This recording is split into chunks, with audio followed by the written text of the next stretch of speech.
বিহান আয়াতকে নিয়ে ধানমন্ডির এক বাসার সামনে এসে গাড়ি থামাল। তখন ফ্ল্যাটে আরও কিছু সময় থেকে বিহান আয়াতকে নিয়ে এখানে এসেছে। আয়াত বাসাটা দেখে বলল, এটা কার বাসা? এই বাসাও আপনি কিনেছেন নাকি? বিহান মুচকি হেসে বলল, তোমার হবু জামাইয়ের এত টেহা নাইকা। এইডা আমার বাছা না। তাহলে সব কিছু কি এইহানেই হুনবা? আগে চলো, গেলেই দেখতে পাইবা। আয়াত মুচকি হেসে গাড়ি থেকে নামল। বিহান গাড়ি লক করে আয়াতকে নিয়ে বাসার দরজায় এসে বেল বাজাল। একটু পরে একজন বয়স্ক লোক এসে দরজা খুলে দিল। লোকটি বিহানকে দেখে খুশি হয়ে বললেন, আরে বিহান বাবা, তুমি এসেছ? এসো এসো, ভেতরে এসো। আবিদা তোমাকে দেখে খুশি হয়ে যাবে। লোকটি বিহান আর আয়াতকে সানন্দে ভেতরে নিয়ে গিয়ে সোফায় বসালেন। আয়াত কিছুই বুঝতে পারছে না, কে এই লোক? বিহানকে দেখে এত খুশিই বা হচ্ছে কেন? লোকটি এবার উৎসাহিত কণ্ঠে তার স্ত্রীকে ডাকতে লাগল, আবিদা, আবিদা, দেখ কে এসেছে, তাড়াতাড়ি এসো। একটু পরে ওনার স্ত্রী ভেতর থেকে বেরিয়ে এলেন। মহিলাটি বিহানকে দেখে আরো খুশি হলেন, যেন ওনার হারিয়ে যাওয়া সন্তান খুঁজে পেয়েছেন। মহিলাটি খুশি হয়ে বিহানের মাথায় হাত বুলিয়ে নানান কথা বলতে লাগলেন।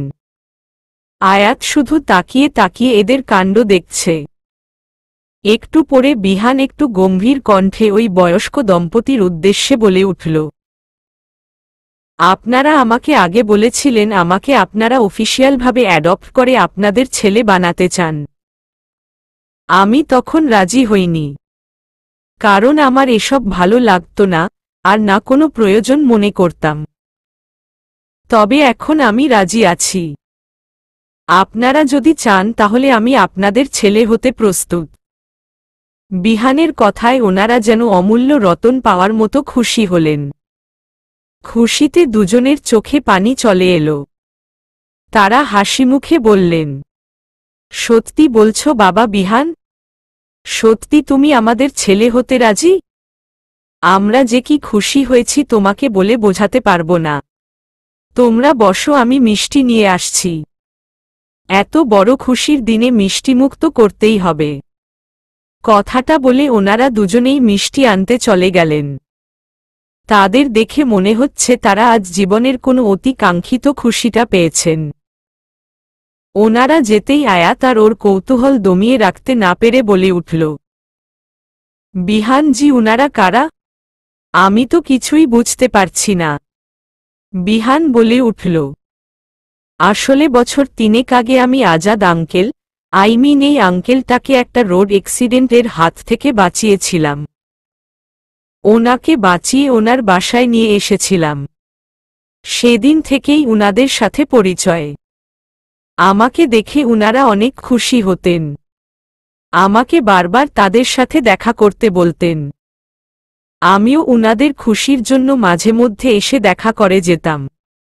উনাদের কোনো সন্তান নেই, তাই আমাকে অনেক স্নেহ করেন।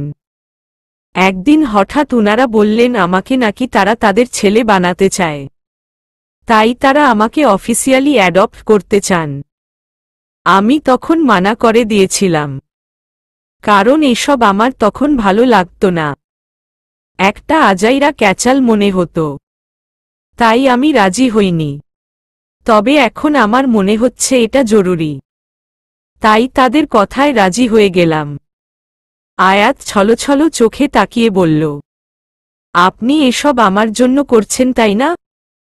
কিন্তু আমি সত্যি বলছি, আপনি যেমন আছেন তাতেও আমার কোনো সমস্যা নেই। বিহান আয়াতের চোখের পানি মুছে দিয়ে মায়াবী কণ্ঠে বলল, তোমার নেই তবে আমার আছে। আমি তোমাকে নিয়ে নতুন জীবন শুরু করতে যাচ্ছি, আর সেখানে অতীতের কোনো অন্ধকার ছায়া তোমার ওপর পড়তে দিতে চাই না আমি। হ্যাঁ, আমি আমার অস্তিত্বকে বদলাতে পারবো না, তবে যতটা সম্ভব শুধরাতে তো পারি। তুমি ভালো করেই জানো আমাদের সামনের পথটা অনেক কঠিন হবে। সেখানে এই পদক্ষেপটা হয়তো কিছুটা হলেও আমাদের সাহায্য করবে। এই বুড়ো মা বাবা দুজন যদি আমাকে তাদের ছেলে হিসেবে পেয়ে খুশি হন তাহলে সমস্যা কোথায়?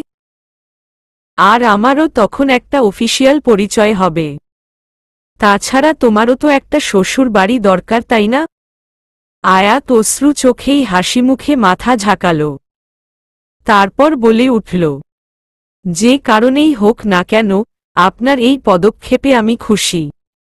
কারণ আপনি এতদিন পরে মা বাবা পেতে চলেছেন। আর ওই বয়স্ক মানুষ দুজন সন্তানের খুশি পাবেন। এটাই বড় কথা। বাকি জিনিসও তো ম্যাটার করে না। সামনে যত ঝড়ি আসুক আপনি সাথে থাকলে আমার কোনো ভয় নেই। আপনি শুধু আমাকে কথা দিন কখনো আমার হাত ছাড়বেন না। সব সময় আমার হাত ধরে থাকবেন। বিহান একটু দুষ্টু হেসে আয়াতের দিকে ঝুঁকে আস্তে করে বলল, শুধু হাতই ধরব নাকি আরও কিছু ধরব?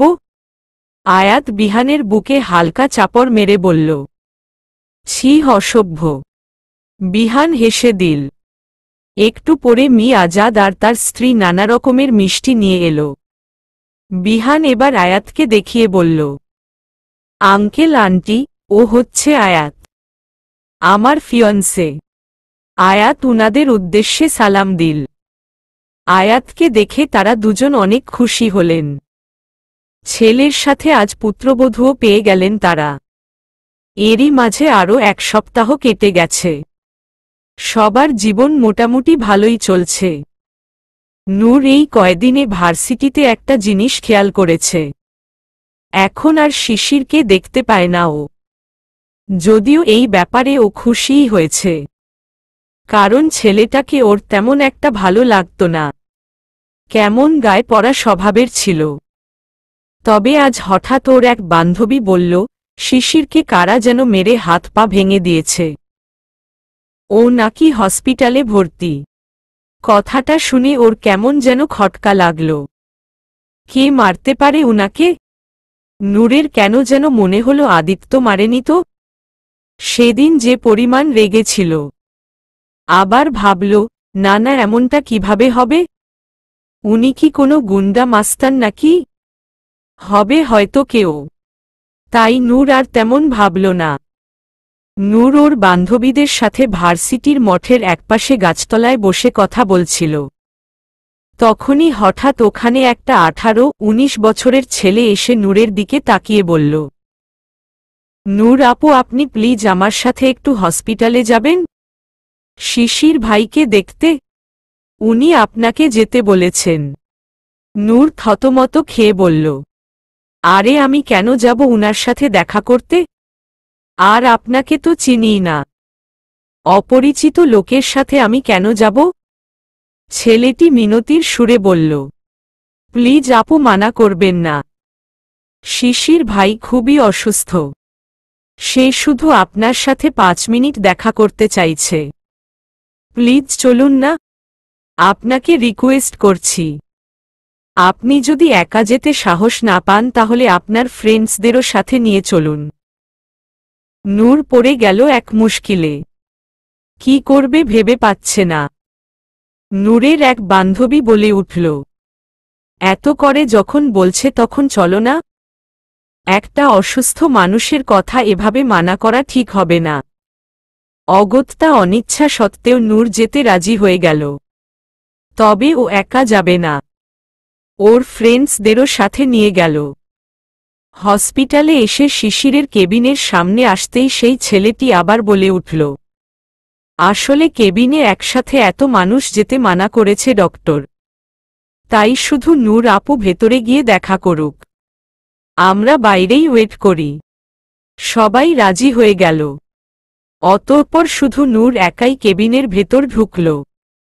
ভেতরে ঢুকে দেখল শিশির বেডে চোখ বন্ধ করে শুয়ে আছে। মাথায় আর হাত পায়ে অসংখ্য ব্যান্ডেজ। নূর একটু বেডের কাছে এগিয়ে গিয়ে আস্তে করে শিশিরকে ডাকল, শিশির ভাইয়া। নূরের ডাকে শিশির চোখ খুলে তাকাল। নূরকে দেখে হাসার চেষ্টা করে বলল, আরে নূর, তুমি এসেছ? বসো না। নূর সৌজন্যমূলক হাসি দিয়ে বেডের পাশে থাকা টুলে বসল। তারপর শিশিরের দিকে তাকিয়ে বলল, কেমন আছেন ভাইয়া? আর এসব কিভাবে হলো? শিশির একটা তিরস্কারের হাসি দিয়ে বলল, নিজেই আমার এই অবস্থা করিয়ে আবার জিজ্ঞেস করছো কিভাবে হলো? শিশিরের কথায় নূর অবাক হয়ে বলল, কি বলছেন এসব? আমি কিভাবে আপনার এই অবস্থা করলাম? হ্যাঁ, তুমিই তো করিয়েছ। আচ্ছা বলো তো, আমি কি কখনো তোমার সাথে খারাপ আচরণ বা কোনো অযাচিত কাজ করেছি? তাহলে নিজের বয়ফ্রেন্ডকে দিয়ে আমাকে এভাবে মারার মানে কি? আমাকে যদি তোমার এতই অসহ্য লাগে তাহলে আমাকে সেটা বলে দিতে, তাহলেই তো আর আমি তোমার সামনে আসতাম না। তাই বলে আমার সাথে এমন করবে তুমি? নূর যেন ভ্যাবাচেকা হয়ে গেল। কি বলছেন উনি? আমার আবার বয়ফ্রেন্ড কোথা থেকে আসলো? আর সেই বয়ফ্রেন্ড কিনা আবার উনাকে মেরেও গেল? নূর বিস্মিত কণ্ঠে বলল, কি বলছেন ভাইয়া এসব? আমি তো কিছুই বুঝতে পারছি না। যেখানে আমার কোনো বয়ফ্রেন্ডই নেই সেখানে তাকে দিয়ে আপনাকে মারানোর প্রশ্ন কোথা থেকে আসলো? আপনার নিশ্চয় কোথাও ভুল হচ্ছে। কেন? আদিত্য তোমার বয়ফ্রেন্ড না? তুমি তাকে বলনি আমাকে মারতে? নূর এবার স্তব্ধ হয়ে গেল। আদিত্য? আদিত্য মেরেছে উনাকে? কিন্তু কেন? আর আমাকে তো কিছু বলেনি। নূর একটা ঢোক গিলে বলল, আদিত্য আপনাকে মেরেছে? হ্যাঁ। কেন, তুমি জানো না? নূর মাথা নাড়াল। মানে সে জানে না? শিশির এবার একটু গম্ভীর কণ্ঠে বলল, বুঝতে পেরেছি। তার মানে সে তোমাকেও অন্ধকারে রেখেছে, তোমাকেও তার জালে ফাঁসিয়েছে। নূর কাপা কাপা কণ্ঠে বলল, মানে? দেখ নূর, তুমি যাই ভাবো না কেন, আমি তোমাকে সত্যিকারের বন্ধু ভেবেছি। আর সবসময় তোমার ভালোই চেয়েছি। তাই তোমাকে কিছু কথা বলতে চাই। কি কথা? তার আগে তুমি বলো তো, তুমি আদিত্যর সম্পর্কে কতটুকু জানো? উনি আমাদের বাসায় কিছুদিন হলো পেইং গেস্ট হয়ে এসেছে। শুনেছি বিদেশ থেকে এসেছে কোনো বিজনেসের কাজে। ব্যাস এতটুকুই। মম, যা সন্দেহ করেছিলাম তাই। নূরের বুকের ভেতর কেমন যেন দুরুদুরু করছে। কেমন যেন ভয় লাগছে ওর। নূর কম্পিত কণ্ঠে বলল, কি বলতে চাইছেন আপনি? নূর, ওই লোকটা তোমাকে ফাঁসিয়েছে। উনি কোনো বিদেশ থেকে আসেননি, বরং এখানে ঢাকাই থাকেন। আর ঢাকাতেই তার বিশাল বিলাসবহুল বাড়ি, গাড়ি, অফিস সবই আছে। তাহলে সে তার নিজের এত বড় বাড়ি রেখে তোমাদের ওই ছোট্ট বাসায় কেন পেইং গেস্ট থাকতে এলো? যার আশেপাশে শত শত গার্ডস আর কাজের লোক ঘুরে বেড়ায়, সে তোমাদের সুবিধাবঞ্চিত বাসায় কেন থাকছে? নূর যেন বাকরুদ্ধ হয়ে গেল। কি শুনছে ও এসব? এসব কি সত্যি? লোকটা ওদের এভাবে মিথ্য বলেছে? নূরের কেন যেন বিশ্বাস করতে ইচ্ছে করছে না। শিশির তো মিথ্যেও বলতে পারে।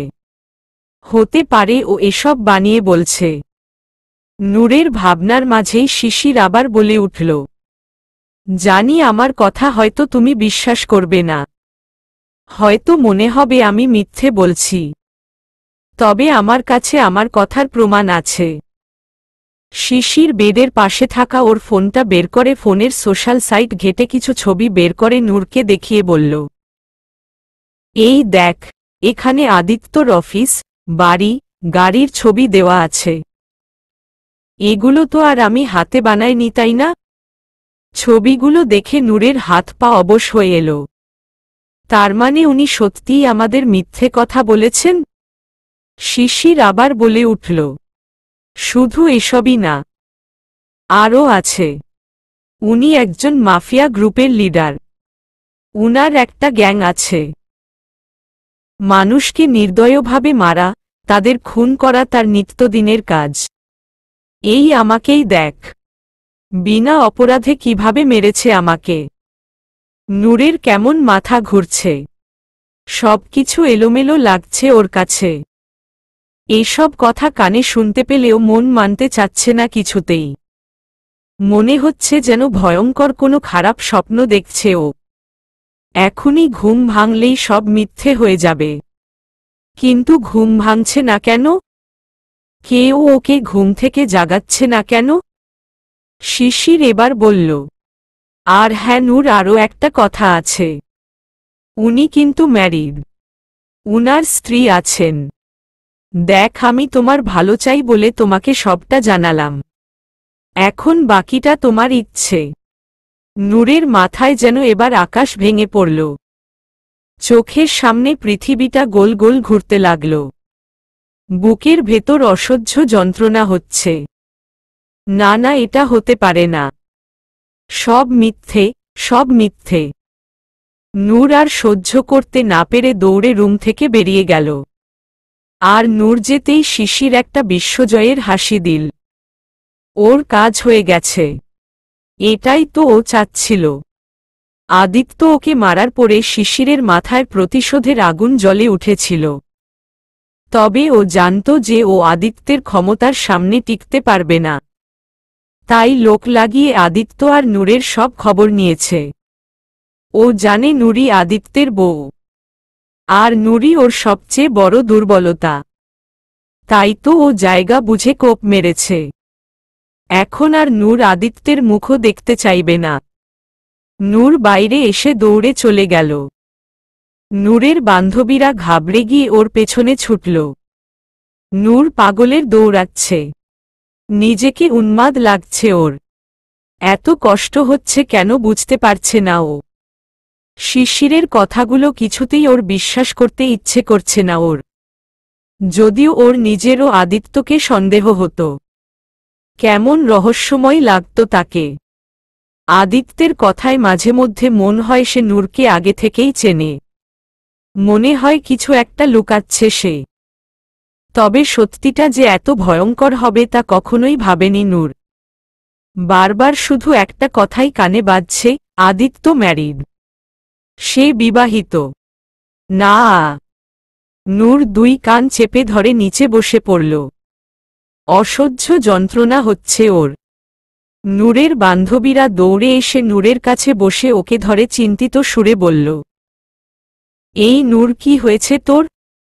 এমন করছিস কেন?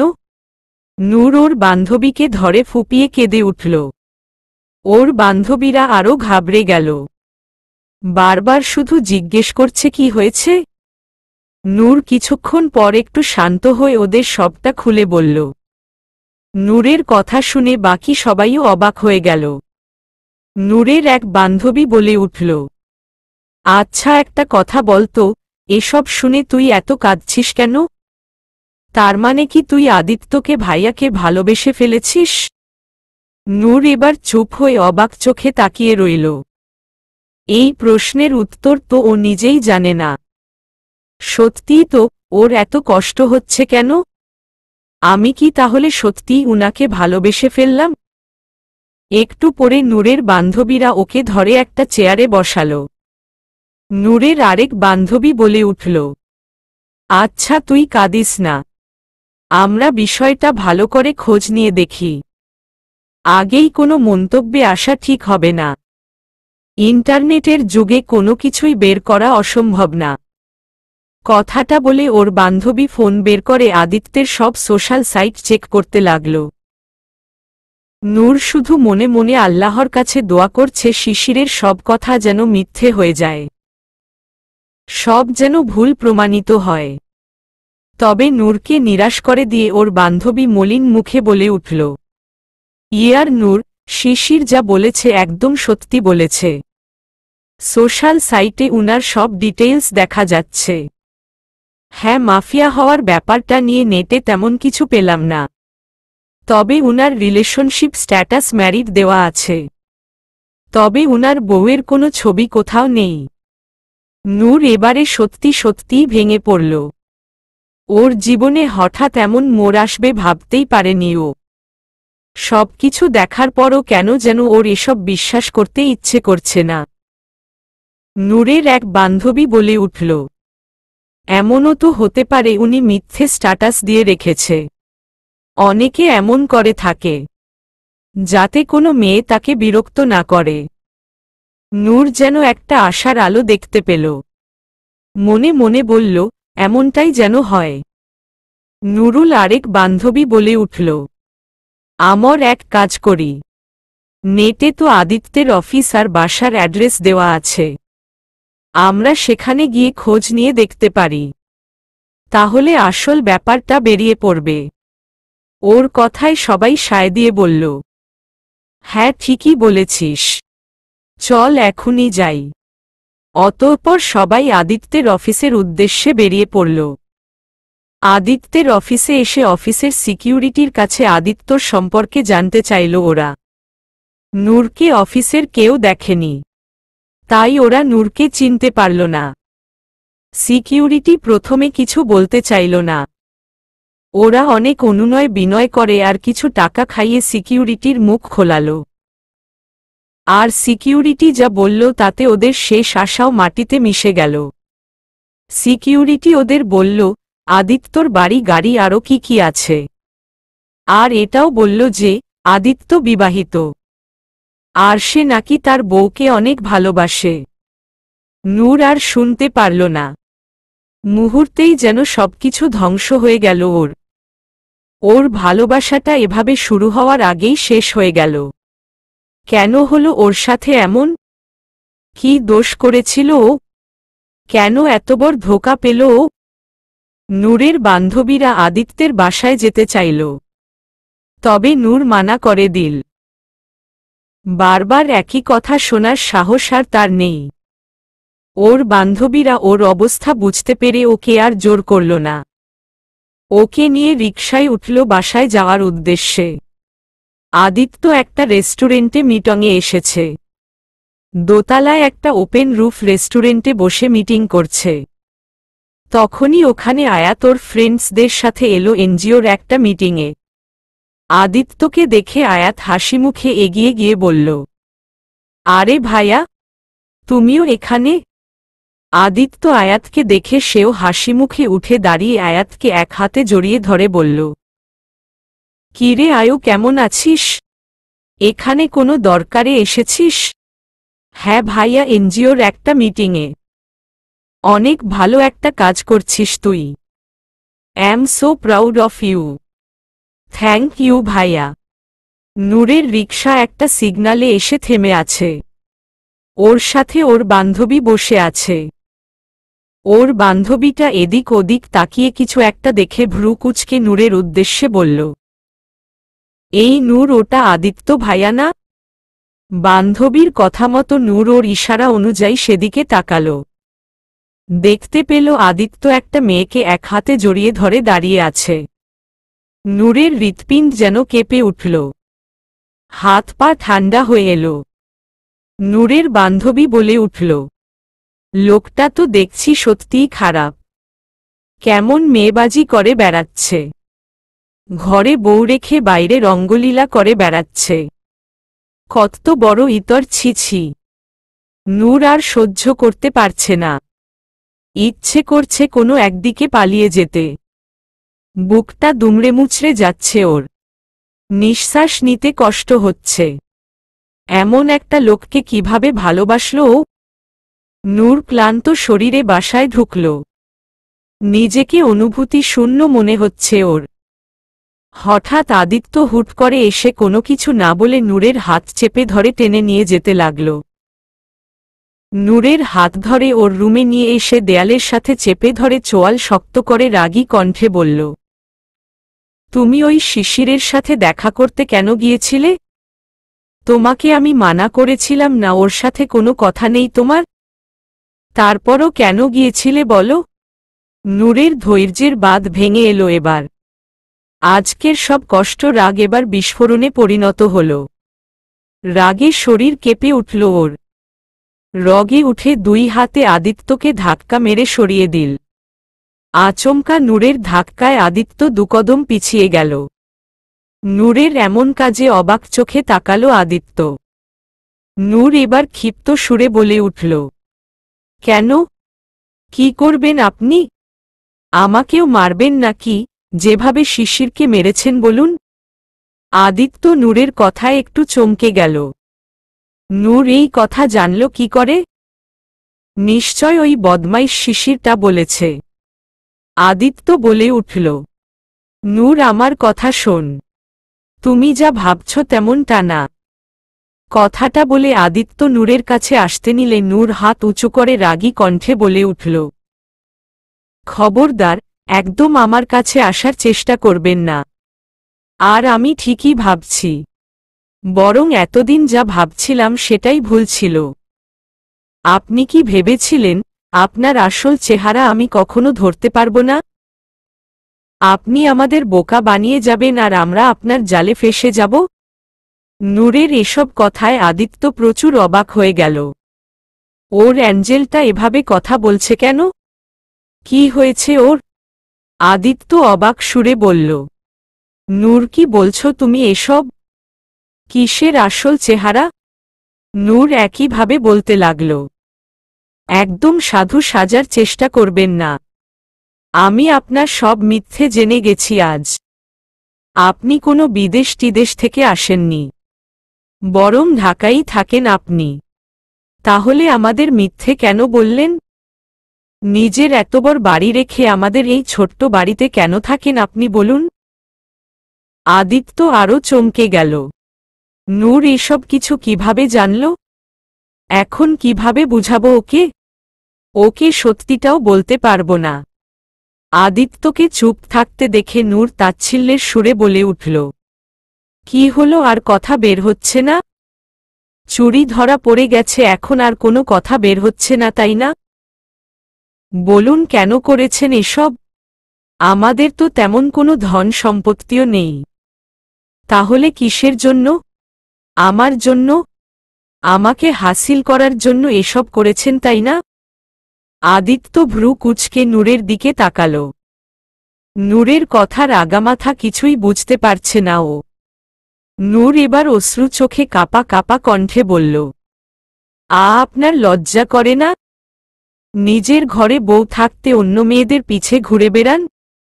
অন্য মেয়েকে নিজের প্রেমের ফাঁদে ফাঁসান? আমাকেও আপনার জালে ফাঁসাতে চেয়েছিলেন তাই না? আর কতজনকে এভাবে ফাঁসিয়েছেন? হ্যাঁ। এতক্ষণ কিছু না বললেও এবার নূরের কথা শুনে আদিত্য নিজের রাগ কন্ট্রোল করতে পারল না। উচ্চস্বরে বলে উঠল, নূর, স্টপ ইট নূর। অনেক বলেছ তুমি। এমন কিছু বল না যার জন্য তোমাকে পড়ে পস্তাতে হয়। পস্তাতে তো আমাকে হচ্ছেই। আপনাকে বিশ্বাস করে আমাকে পস্তাতে হচ্ছে। আপনি চলে যান এখান থেকে। আপনাকে এই বাড়িতে আর দেখতে চাই না আমি। আদিত্য আহত চোখে তাকালো নূরের দিকে।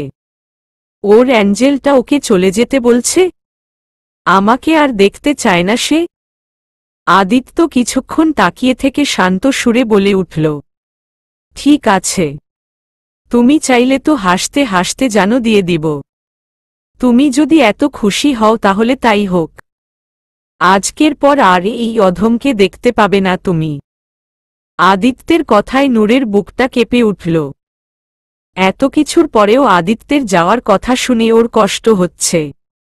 তবুও নূর কিছু বলল না। অন্যদিকে তাকিয়ে রইল।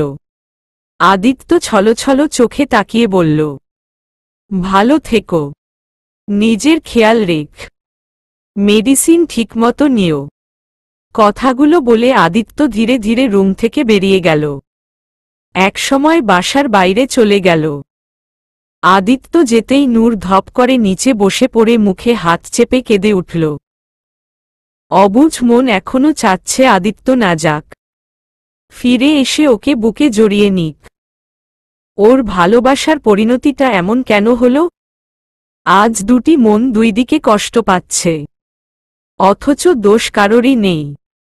আদিত্য নিজের রুমের ফ্লোরে অচেতন অবস্থায় পড়ে আছে। কাল নূরের বাসা থেকে আসার পর অনেক ভেঙে পড়েছিল আদিত্য। কিছুতেই নিজেকে সামলাতে পারছিল না, মধ্যরাত পর্যন্ত নেশা করে ভোরের দিকে ঘুমিয়ে পড়েছে। এখন বেলা দুপুর গড়িয়ে বিকেলে চলে এসেছে, তবুও আদিত্য ওভাবেই পড়ে আছে। সন্ধ্যার একটু আগে আদিত্যর ঘুমটা হালকা হয়ে এলো। আদিত্য একটু নড়েচড়ে ধীরে ধীরে উঠে বসল। মাথাটা অনেক ব্যথা করছে, কাল রাতের হ্যাংওভার হচ্ছে। আদিত্য দুই হাতে মাথা চেপে বসে রইল। ঠিক সেই মুহূর্তে দরজা ঠেলে আবির আর বিহান হুড়মুড় করে ভেতরে ঢুকল। ভেতরে এসে কোনো কিছু না বলে সোজা আদিত্যর হাত ধরে ওকে টেনে তুলে ওয়াশরুমের দিকে নিয়ে যাচ্ছে। আদিত্য হকচকিয়ে উঠে বলল, এই কি করছিস তোরা, ছাড় আমাকে। আদিত্যের কথার বিন্দুমাত্র ভ্রুক্ষেপ না করে আবির আর বিহান আদিত্যকে টেনে নিয়ে এসে ওয়াশরুমের ঢুকিয়ে দিল।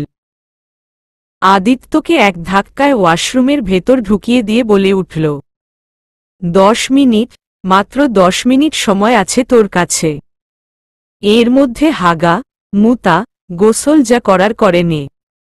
মনে রাখিস, এর বেশি সময় নিলে কিন্তু তোকে আমরা বাথরুমেই আটকে রাখব আজকে। আদিত্য দাঁত কিরমির করে ওদের দিকে এগিয়ে আসতে নিলে তার আগেই ওরা বাইরে থেকে ঠাস করে ওয়াশরুমের দরজা আটকে দিল। দরজা আটকে দিয়ে উচ্চস্বরে বলে উঠল, your time start now. Aditya ওদের সাথে আর না পেরে অগত্যা ফ্রেশ হতে গেল। এমনিতেও ওর এখন শাওয়ার নেওয়া দরকার, তাই বেশি না ভেবে আদিত্য শাওয়ার নিতে চলে গেল। ওই দুটোকে তো ও পরে দেখে নিবে।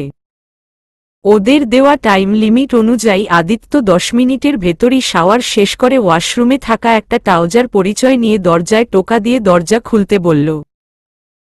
কিছুক্ষণ পর ওরা দরজা খুলে দিল। দরজা খুলে দিয়ে আবারও আবির আর বিহান আদিত্যর 2 হাত ধরে ওকে টেনে বেডের কাছে নিয়ে আসল। আদিত্য বিরক্তিকর কণ্ঠে বলল, এই কি শুরু করেছিস তোরা? এমন টানাটানি শুরু করেছিস কেন আমাকে নিয়ে? ছাড় বলছি।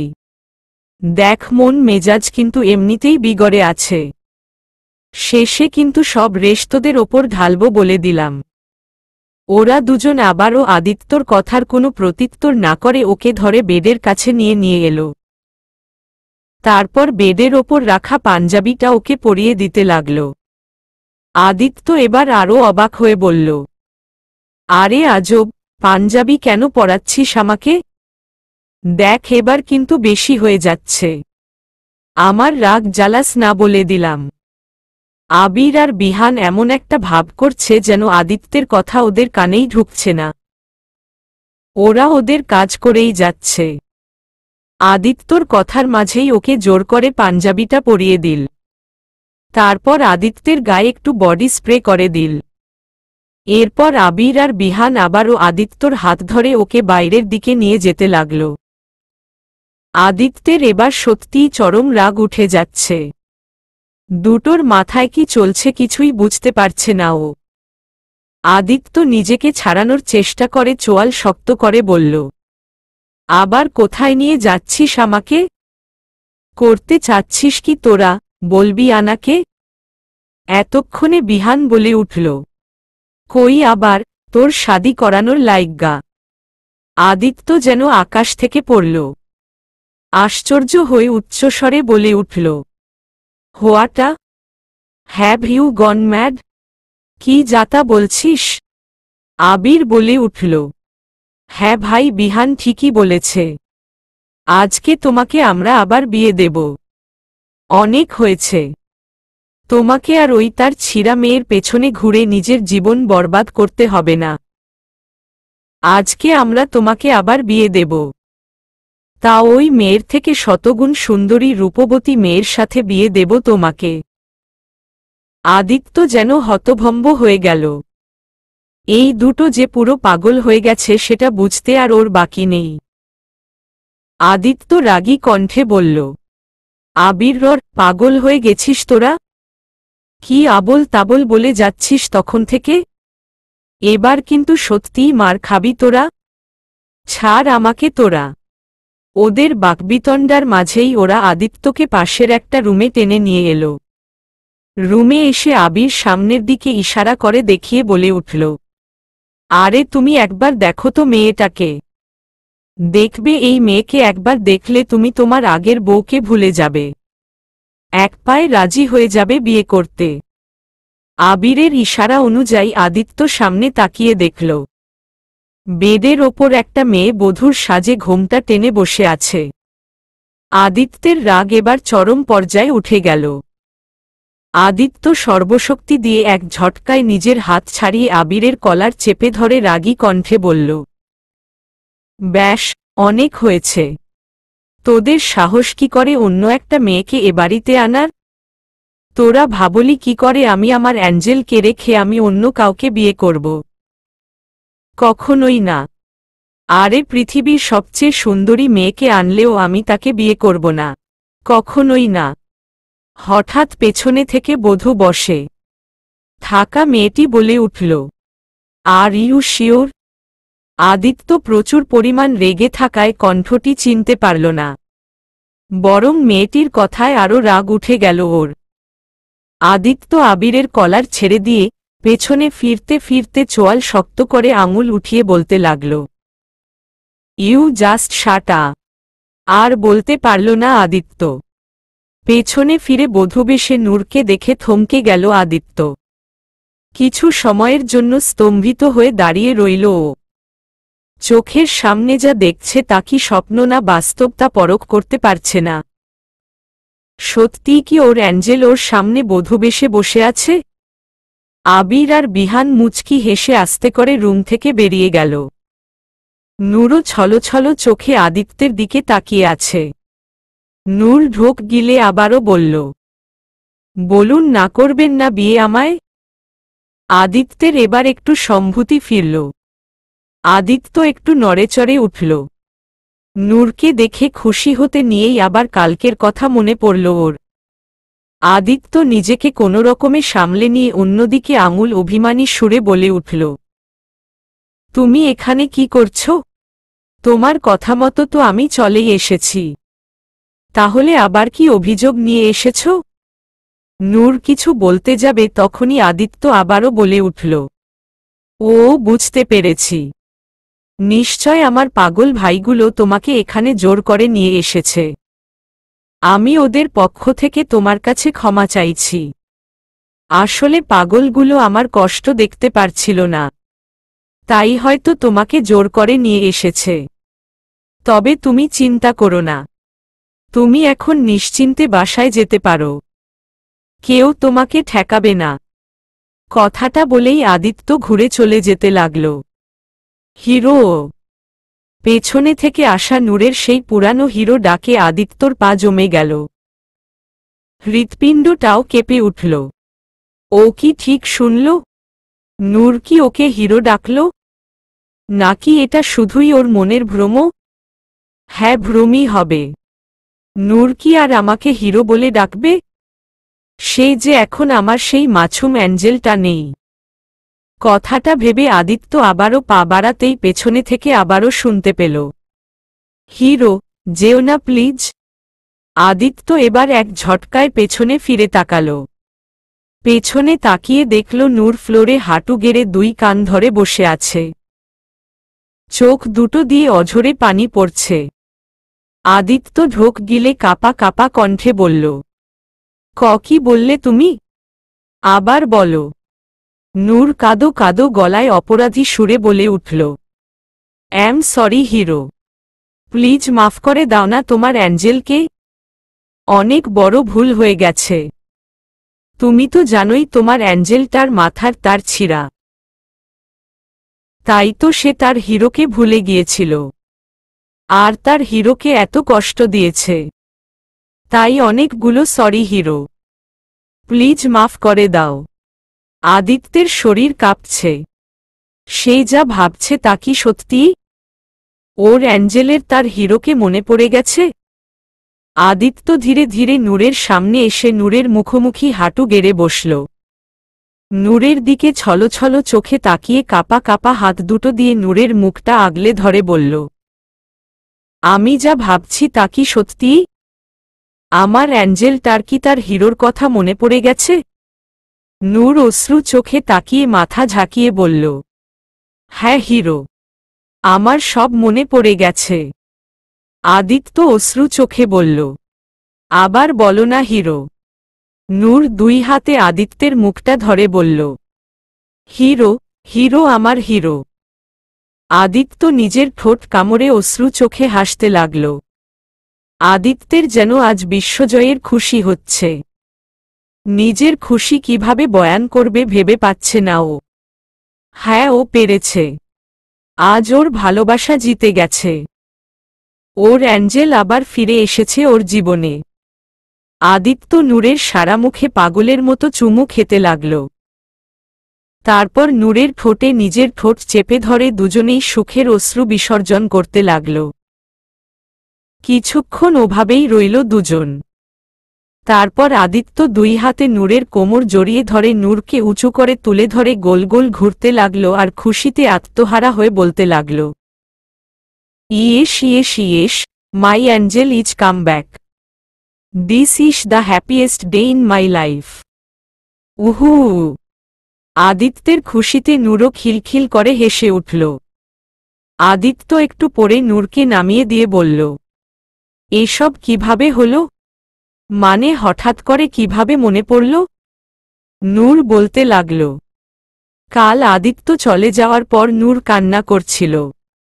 তখনই নীলা রুমে ঢুকে নূরের কাছে গিয়ে রাগী কণ্ঠে বলে উঠল, এটা তুই কি করলি আপু? নীলার কথায় নূর চোখের পানি মুছে উঠে দাঁড়িয়ে আমতা আমতা করে বলল, কি করেছি? কিসের কথা বলছিস তুই? দেখ আপু, লুকিয়ে লাভ নেই, আমি তোমাদের সব কথা শুনেছি। তুমি এসব একদম ঠিক করনি আপু। দেখ, তুই যা জানিস না তা নিয়ে কথা বলিস না। তুই যা এখান থেকে। আমাকে একটু একা থাকতে দে। নীলা একটু তাচ্ছিল্যের হাসি দিয়ে বলল, আমি জানি না। ভুল বললে আপু। আমি সবই জানি। বরং আমি যা জানি তা তুমিও জানো না। নূর ভ্রু কুঁচকে বলল, মানে? কি বলতে চাচ্ছিস তুই? বলতে চাচ্ছিলাম না। আদিত্য ভাইয়া সবাইকে মানা দিয়েছিল তাই। তবে আজ না বলে পারছি না। আদিত্যের ভাইয়ার সাথে তোমার এই ব্যবহার দেখে আজ আমি বলতে বাধ্য হচ্ছি। কারণ আমি এতটা স্বার্থপর হতে পারবো না। হেয়ালি না করে যা বলবি সাফ সাফ বল। তাহলে শোন সাফ সাফ। তুমি জানো যাকে তুমি এতগুলা কথা শুনালে, যাকে তুমি ক্যারেক্টার লেস ভেবে বাসা থেকে বের করে দিলে, তুমি জানো সে কে? কে? সে তোমার হাসবেন্ড। নূর বিস্ফোরিত চোখে তাকালো নীলার দিকে। নীলা বলতে লাগল, হ্যাঁ এটাই সত্যি। আদিত্য ভাইয়া ম্যারিড। তবে তার বউ অন্য কেউ না, বরং তুমি নিজেই। আজ থেকে 6 মাস আগে তোমার আদিত্য ভাইয়ার সাথে বিয়ে হয়েছে। জানো কতটা ভালোবাসে সে তোমাকে? নিজের জীবনের থেকেও বেশি ভালোবাসে সে তোমাকে। নূর যেন স্তব্ধ হয়ে গেল। কি শুনছে ও এসব? এটা কি সত্যি? নূর কাপা কাপা কণ্ঠে বলে উঠল, না না, এটা কিভাবে হবে? তুই মিথ্যে বলছিস তাই না? ঠিক আছে, আমার কথা বিশ্বাস হচ্ছে না তো? তাহলে নিজের চোখেই দেখ। কথাটা বলে নীলা ওর ফোন বের করে নূর আদিত্যের বিয়ের ছবি দেখালো। নূর সেটা দেখে আরও থমকে গেল। চোখের সামনে আবছা আবছা কিছু ভাসতে লাগল। নীলা ধীরে ধীরে নূর আর আদিত্যের নানা সময়ের নানা ধরনের ছবি, ভিডিও দেখাতে লাগল। আর আদিত্য কি করেছে সেসব বলতে লাগল। এইসব ছবি আর ভিডিও দেখে নূরের মাথার ভিতর কেমন যন্ত্রণা শুরু হল। ধীরে ধীরে আবছা আবছা স্মৃতিগুলো পরিষ্কার হতে লাগল। সেই সাথে নূরের মাথার যন্ত্রণাও বেড়ে গেল। নূর মাথার যন্ত্রণা সহ্য করতে না পেরে দুই হাতে মাথা চেপে ধরে আর্তনাদ করে উঠল। একসময় নূর জ্ঞান হারিয়ে নিচে পড়ে গেল। এতটুকু শুনে আদিত্য ঘাবড়ে গিয়ে বলল, কি? তুমি জ্ঞান হারিয়ে ফেলেছিলে? কেউ আমাকে কিছু বলেনি কেন? তুমি ঠিক আছ তো? নূর মুচকি হেসে বলল, আমি একদম ঠিক আছি, বরং সবচেয়ে বেশি ঠিক আছি। কারণ কাল জ্ঞান ফেরার পর আমার হিরোর কথা সব মনে পড়ে গেছে আমার। আর আমি ইচ্ছে করেই তোমাকে কিছু বলতে মানা করেছি, কারণ আমি তোমাকে সারপ্রাইজ দিতে চেয়েছিলাম। আদিত্য হাসিমুখে বলল, এটা আমার জীবনের সবচেয়ে বেস্ট সারপ্রাইজ। আমার যে খুশি লাগছে আমি ভাষায় প্রকাশ করতে পারবো না। নূর মিছে অভিমান দেখিয়ে বলল, কচু খুশি হয়েছ? তুমি তো আমাকে বিয়ে করতে রাজিই হলে না। আদিত্য মুচকি হেসে বলল, আমি কি জানি নাকি যে ওরা তোমার কথা বলছে? আর তাছাড়া আমাদের তো বিয়ে হয়েই গেছে, তাহলে আবার কেন বিয়ে করতে হবে? তখন তো আমার কোনো হুঁশ ছিল না। বিয়ে কি জিনিস তা আমি জানতাম না। তাই এখন আমি আমার পুরো সজ্ঞানে তোমাকে বিয়ে করতে চাই। বলো, করবে আমাকে বিয়ে? আদিত্য নূরের কপালে চুমু খেয়ে বলল, শুধু একবার না, শত, হাজার, অযুত, কোটিবার তোমাকে বিয়ে করতে রাজি। কথাটা বলে আদিত্য নূরকে বুকের ভেতর জড়িয়ে নিল। নূরও পরম শান্তিতে আদিত্যর বুকে মাথা রাখল। সন্ধ্যার আবছা অন্ধকার ঢেকে গাঢ় রাত হয়ে গেছে। ড্রয়িং রুমের সোফায় আবির, বিহান, আয়াত আর নীলা বসে আছে। এরই মধ্যে কাজী সাহেবও চলে এসেছেন। একটু পরেই আদিত্য নূরের হাত ধরে সিঁড়ি বেয়ে নেমে এলো। বিহান ওদের দেখে মুখে আঙুল ঢুকিয়ে শীষ বাজিয়ে উঠল। সবাই খুশি হয়ে তালি বাজাতে লাগল। দুজন নিচে এসে সোফায় বসলে কাজী সাহেব বিয়ে পড়ানো শুরু করল। বিয়ে পড়ানো শেষে সবাই মোনাজাত ধরল। মোনাজাত শেষে মিষ্টি মুখ করানো হল। একটু পরে কাজী সাহেব বিদায় নিয়ে চলে গেলেন। সবাই একসাথে রাতের ডিনার শেষ করে সোফায় বসে কথাবার্তা বলছে। আবির নূরের পাশে এসে বসে বলল, ওয়াও, অ্যাম সো হ্যাপি। আমার কিউট ভাবিডলটা আবার ফিরে এসেছে। এখন আমরা আবার আগের মতো মাস্তি করব। কথাটা বলে আবির নূরের দিকে হাইফাই করার হাত বাড়িয়ে দিল। নূরও হাসিমুখে আবিরের হাতে হাত মিলিয়ে হাইফাই দিয়ে বলল, অফকোর্স দেবর, উই গোনা বি রক। ঈশস, কতদিন পর দেবর ডাক শুনলাম। কলিজা খান ঠান্ডা হয়ে গেল। আবিরের কথায় সবাই হেসে দিল। এভাবে সবাই নানান কথার আড্ডা জুড়ে দিল। বেচারা আদিত্য মনে মনে চরম বিরক্ত। এতদিন পরে নিজের বউকে কাছে পেয়ে কোথায় একটু তার সাথে সময় কাটাবে, কিন্তু এই আপদগুলো তো ছাড়ছেই না ওকে। আর এই ম্যাডামও কি সুন্দর আড্ডায় মজে গেছে, যেন এসবের জন্যই এখানে এসেছে। না, আমাকেই কিছু করতে হবে। কথাটা ভেবে আদিত্য গলা খাকারি দিয়ে বলল, বলছিলাম রাত তো অনেক হলো, তোদের নিশ্চয় ঘুম পাচ্ছে। রুমে গিয়ে শুয়ে পড় তোরা। ওরা সবাই ভালো করেই জানে যে আদিত্য তাদের কেন তাড়াচ্ছে। তাই আবির বাঁকা হেসে বলল, কি বলো ভাইয়া? ঘুম? আর আমাদের? কে ছড়াচ্ছে এসব মিথ্যে অপবাদ? আরে ঘুম তো দূরের কথা, ঘুমের খালা খালুও আমাদের কাছে নেই। কিরে বিহান, তোর কি ঘুম ধরেছে? বিহান আবিরের দুষ্টুমি ধরতে পেরে ওর সাথে সায় দিয়ে বলে উঠল, আরে কি কচ? ঘুম আবার কোনো বাপের পোলা? হ্যারে, তো আমি চিনিই না, আইজকা প্রথম নাম শুনলাম। আয়াত আর নীলাও ওর দুষ্টুমিতে সায় দিল। আবির বলে উঠল, দেখেছ, আমাদের কারোরই ঘুমের কোনো প্ল্যান নেই। আরে আজকে তো আমরা পার্টি করব। ভাবিডল আসার খুশিতে সারারাত পার্টি হবে, তাই না ভাবিডল?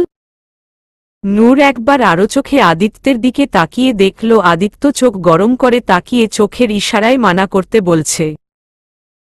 নূর জানে এরা সবাই আদিত্যকে জ্বালানোর জন্যই এসব করছে। তাই সেও একটু মজা নেওয়ার জন্য ওদের সাথে সায় দিয়ে বলল, হ্যাঁ হ্যাঁ অবশ্যই, আজকে তো আমরা সারারাত পার্টি করব। এদের কথাবার্তায় আদিত্যের চোখ কপালে উঠে গেল। বেচারা কই আরও এদের বিদায় করতে চাচ্ছে। আর এরা কিনা সারারাত পার্টি করার প্ল্যান করছো। আর আমার বউটাও আছে একজন। কি সুন্দর ধেই ধেই করে রাজি হয়ে গেল। নিজের বরের কোনো চিন্তাই নেই তার। আদিত্যের আপোষের মাঝেই আবির উঠে গিয়ে মিউজিক প্লেয়ারে পার্টি অল নাইট গানটা প্লে করে দিল। তারপর উড়াধুরা ডান্স শুরু করে দিল। বিহান আয়া তার নীলাও ওর সাথে যোগ দিল। আবির এসে নূরের হাত ধরে নিয়ে ডান্স ফ্লোরে। তারপর সবাই মিলে নাচানাচি শুরু করে দিল। এসব দেখে আদিত্য চরম বিরক্ত। 10 মিনিট এভাবে চলার ছন্দের আদিত্যের ধৈর্যের বাঁধ ভেঙে গেল। আদিত্য উঠে গিয়ে ঠাস করে মিউজিক প্লেয়ারটা বন্ধ করে দিল। মিউজিক বন্ধ হওয়ায় সবাই নাচা বন্ধ করে আদিত্যের দিকে তাকাল। আদিত্য ঘোরের কোণা থেকে একটা লাঠি বের করে নিয়ে এলো। তা দেখে সবাই ভয়ে শুকনো ঢোক গিলল। আদিত্য ওদের সামনে এসে আয়া তার নীলার উদ্দেশ্যে বলল, তোমরা দুজন এখনই নিজেদের রুমে যাও, রাইট নাও। বলতে দেরি, আয়া তার নীলার ওখান থেকে ফুরোর হতে দেরি লাগল না। দুজন দ্রুত ওখান থেকে চলে গেল। আদিত্য এবার আবির আর বিহানের দিকে তীক্ষ্ণ দৃষ্টিতে তাকিয়ে ওদের দিকে এগিয়ে আসতে লাগল। আবির বেচারা ভয় ভয় বলল, ভাই কি করছো? আমি না তোমার কিউটি গুলু গুলু ভাই। বিহানও ভয় ভয় বলল, হ আদি, আর আমি না তোর জিগরি কলিজার দোস্ত। আমগো লগে এমতে করবি তুই? আদিত্য ওদের কোনো দোহাই না মেনে লাঠি নিয়ে ওদের দিকে তেড়ে আসতে আসতে বলল, আজকের দিনে তোদের কাউকে আমি চিনি না। তোরা দুটো এখনই বের হবি আমার বাসা থেকে। যা দূর হ। ওরা দুজন লেজ গুটিয়ে বাইরের দিকে দৌড় দিল। ওরা দরজার বাইরে আসতেই আদিত্য ঠাস করে ওদের মুখের ওপর দরজা বন্ধ করে দিল। আবির দরজার বাইরে থেকে মেলোড্রামা করে বলল, বাহ ভাই বাহ, আজ বউ পেয়ে ভাইকে পর করে দিলা। এত রাইতে আমাদের মতো অবলা দুটো নওজোয়ান ছেলেকে বাসার বাইরে বার করে দিলা।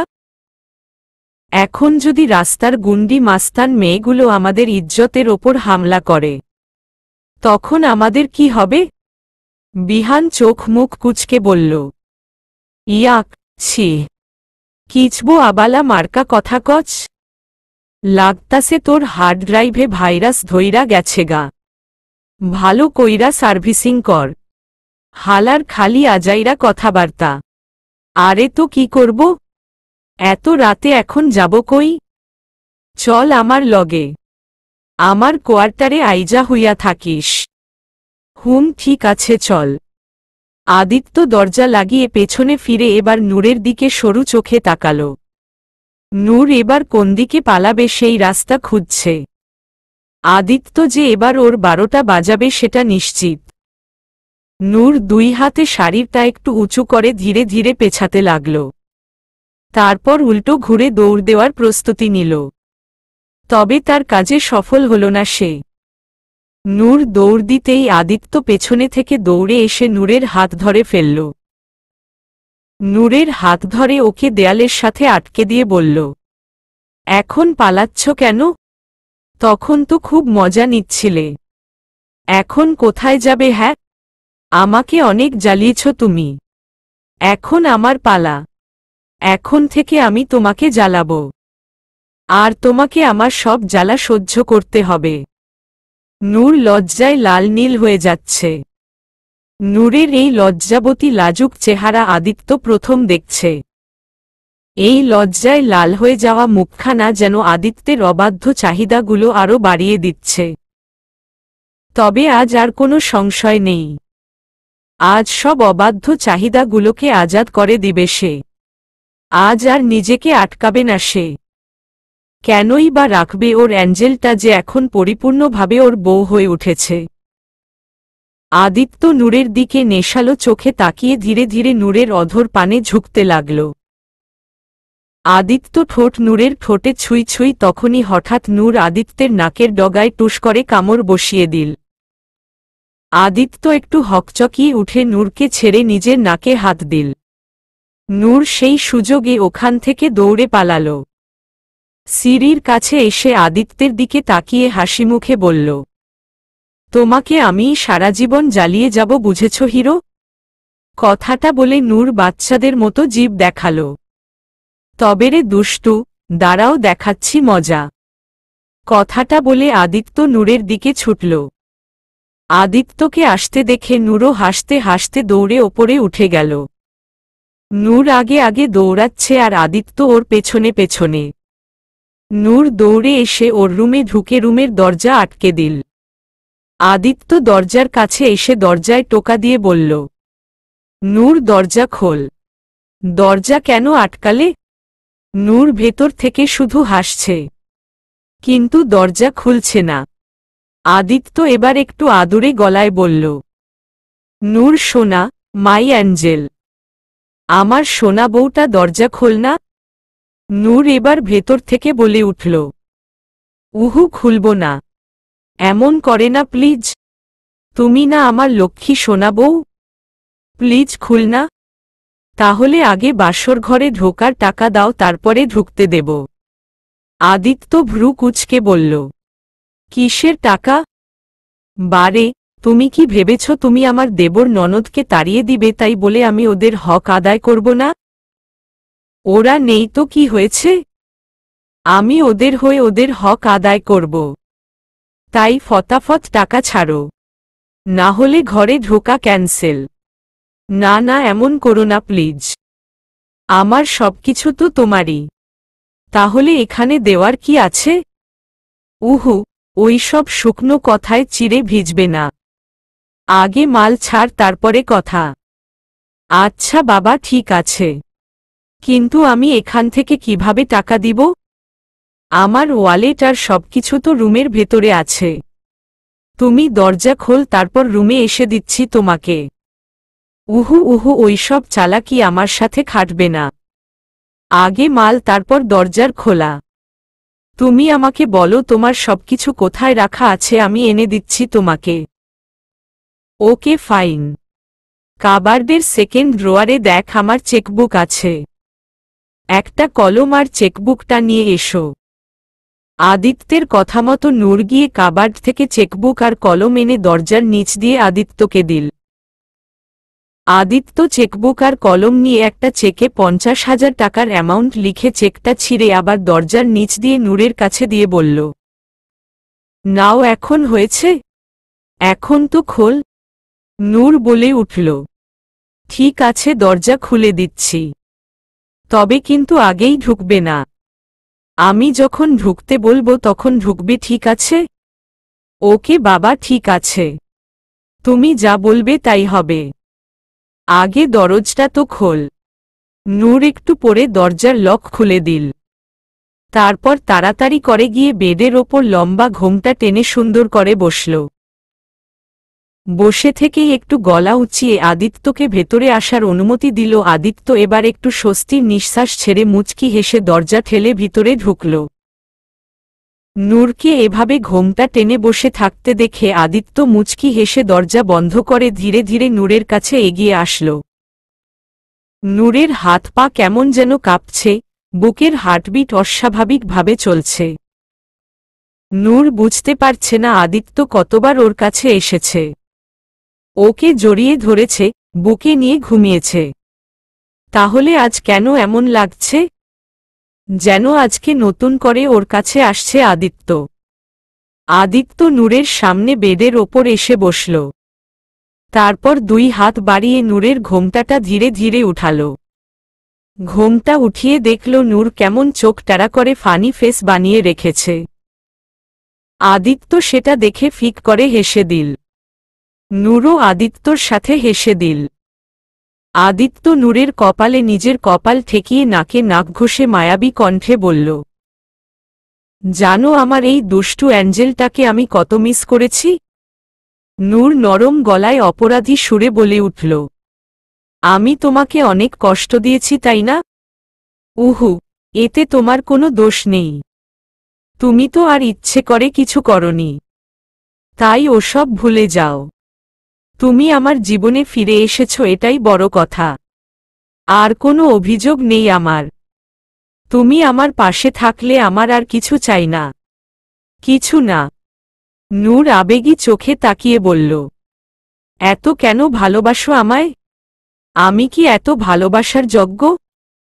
তুমি এর চেয়েও বেশি ভালোবাসার যোগ্য। তোমাকে যতই ভালোবাসি মনে হয় কম হয়ে যাচ্ছে। ইচ্ছে করে আরো বেশি করে ভালোবাসতে। কথাটা বলে আদিত্য নূরের কপালে সময় নিয়ে পরম আদরে চুমু খেল। নূর আবেশে চোখ বন্ধ করে নিল। আদিত্য নূরের দিকে নেশা ভরা চোখে তাকিয়ে বলল, তুমি না আমাকে খেতে চেয়েছিলে? বলেছিলে আমাকে নাকি চকলেটের চেয়েও ইয়াম্মি লাগে। তখন তো আমি মানা করেছিলাম। তবে আজ কোনো মানা নেই। তুমি চাইলে আমাকে পুরোটা খেয়ে ফেলতে পারো। নাও অ্যাম অল ইউর্স। নূর লজ্জায় লাল হয়ে আদিত্যর বুকের ভেতর লুকিয়ে পড়ল। আদিত্য মুচকি হেসে দুহাতে নূরের কোমর জড়িয়ে ধরে নিজের সাথে মিশিয়ে নিল। আদিত্যের ছোঁয়ায় নূর কেঁপে উঠল। সারা শরীরে এক শিহরণ ছড়িয়ে পড়ল। আদিত্য নূরকে জড়িয়ে ধরা অবস্থায় নূরের মাথার ওড়নাটা ধীরে ধীরে খুলে নিল। নূরের কানের দুল খুলে কানে চুমু খেল। নূর কেঁপে উঠে আদিত্যর পাঞ্জাবি শক্ত করে খামচে ধরল। আদিত্য এবার আরেক কানের দুল খুলে সে কানেও চুমু খেল। এরপর নূরের গলার নেকলেসটা খুলে নিয়ে গলায় চুমু খেল। নূর আরও বেশি কাঁপতে শুরু করল। সারা শরীরে শিহরণ ছড়িয়ে পড়ল ওর। ধীরে নূরকে বালিশে শুইয়ে দিল। নূরের লালিমা ছড়ানো মুখটার দিকে নেশালো চোখে তকিয়ে রইল। আদিত্যর এমন চাহনি দেখে নূর আরও লজ্জায় মিয়ে পড়ল। লাজুক হেসে শাড়ির আঁচল টেনে মুখের দিয়ে মুখ ঢেকে ফেলল নূর। জর্জেট শাড়ি হওয়ায় শাড়ির ভেতর থেকেই নূরের মুখ স্পষ্ট দেখা যাচ্ছে।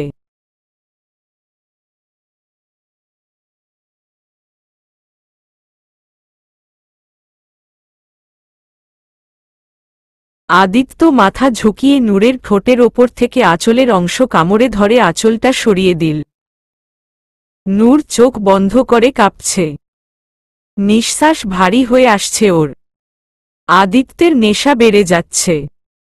আদিত্য নূরের কপালে চুমু খেয়ে, দুই চোখের পাতায়, দুই গালে চুমু খেল।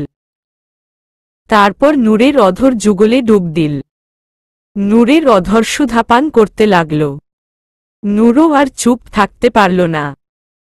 আদিত্যের ঘাড়ের পেছনে হাত দিয়ে আদিত্যের চুল খামচে ধরে তার ভালোবাসায় নিজেকে বিলিয়ে দিল। দুজনেই এক স্বর্গীয় সুখের রাজ্যে পাড়ি দিল। পূর্ণতা পেল ওদের ভালোবাসা। এক নতুন সকাল। নতুন জীবনের নতুন উদ্দীপনার সকাল। আদিত্যের জীবনের সবচেয়ে সুখকর একটা সকাল। এই সকাল নিয়ে এসেছে ওর জীবনে সীমাহীন সুখের জোয়ার। যে সুখের জোয়ারে ভাসতে চায় ও সারা জীবন। ঘুমন্ত নূরের গালে আঙুল দিয়ে স্লাইড করছে আর নূরের মায়াবী মুখখানার দিকে তাকিয়ে আছে আদিত্য। ঘণ্টা খানিক আগে ঘুম ভেঙেছে আদিত্যের। তখন থেকে এভাবেই নূরের দিকে তাকিয়ে আছে আদিত্য। এই মুখখানায় যেন রাজ্যের যত মায়া ঢেলে দিয়েছে। আদিত্য যত দেখে ততই যেন ওর শরীর মন প্রশান্তিতে ভরে যায়। সারা জীবন তাকিয়ে থাকলেও যেন ক্লান্ত হবে না ও। কিছুক্ষণ পর নূরের কপালে চুমু খেয়ে গায়ে চাদর টেনে দিয়ে রোজকার অভ্যাস অনুযায়ী আদিত্য জগিংয়ে চলে গেল। ঘণ্টাখানিক পর ফিরে এলো আদিত্য। নূর এখনো বেঘোরে ঘুমোচ্ছে। আদিত্য মুচকি হেসে নূরের পাশে গিয়ে বসল। নূরের মাথায় হাত বুলিয়ে আদুরে গলায় বলল, এই ঘুম পাগলিটা, ঘুম ভাঙেনি এখনো? অনেক বেলা হলো তো, এখন উঠো। নূর একটু নড়েচড়ে উঠে চোখ বন্ধ অবস্থায় ঘুমু ঘুমু কণ্ঠে বলল, উম্মম ডিস্টার্ব করো না আমাকে। ঘুমুতে দাও না। দুষ্টু হিরোটা কাল রাতে আমাকে ঘুমুতে দেয়নি। নূরের কথায় আদিত্য ঠোঁট কামড়ে হাসল। তারপর নূরের মুখের কাছে ঝুঁকে দুষ্টু হেসে বলল, আচ্ছা তাই? কি করেছে দুষ্টু হিরোটা কাল রাতে? নূর ঘুমের ঘোরেই বলছে, অনেক জ্বালিয়েছে আমাকে, একটুও ঘুমুতে দেয়নি। আচ্ছা কিভাবে জ্বালিয়েছে? হিরোটা না আমাকে। এতটুকু বলতেই হঠাৎ নূরের ঘুম ভেঙে গেল। নূর ফট করে চোখ খুলে দেখল আদিত্য ওর মুখের ওপর ঝুঁকে আছে। নূর নিজের দিকে তাকিয়ে দেখল ওর গায়ের উপর একটা চাদর ছাড়া আর কিছুই নেই। নূরের লজ্জায় মরি মরি অবস্থা। আদিত্য আবার বলে উঠল, কি হলো বলো না, কিভাবে জ্বালিয়েছে তোমার হিরোটা? নূর লজ্জায় চাদর টেনে মাথা ঢেকে নিয়ে লাজুক কণ্ঠে বলল, জানি না, যাও অসভ্য। কি আমার মতো এমন ভদ্র ছেলের নামে এত বড় বদনাম? এটা কিছুতেই মানা যায় না। দাঁড়াও দেখাচ্ছি মজা। কথাটা বলে আদিত্য দুষ্টু হেসে নূরের চাদরের ভেতর ঢুকে গেল। তারপর নূরকে কাতুকুতু দিতে লাগল। নূর মোচড়ামুচড়ি করতে করতে খিলখিল করে হাসতে লাগল। হাসতে হাসতে বলল, ওকে ওকে, সরি সরি, আর বলবো না, প্লিজ ছেড়ে দাও। আদিত্য থেমে গিয়ে নূরের কপালে চুমু খেয়ে উঠে দাঁড়াল। তারপর চাদর সহ নূরকে কোলে তুলে নিল। নূরকে নিয়ে ওয়াশরুমে ঢুকল। চলবে।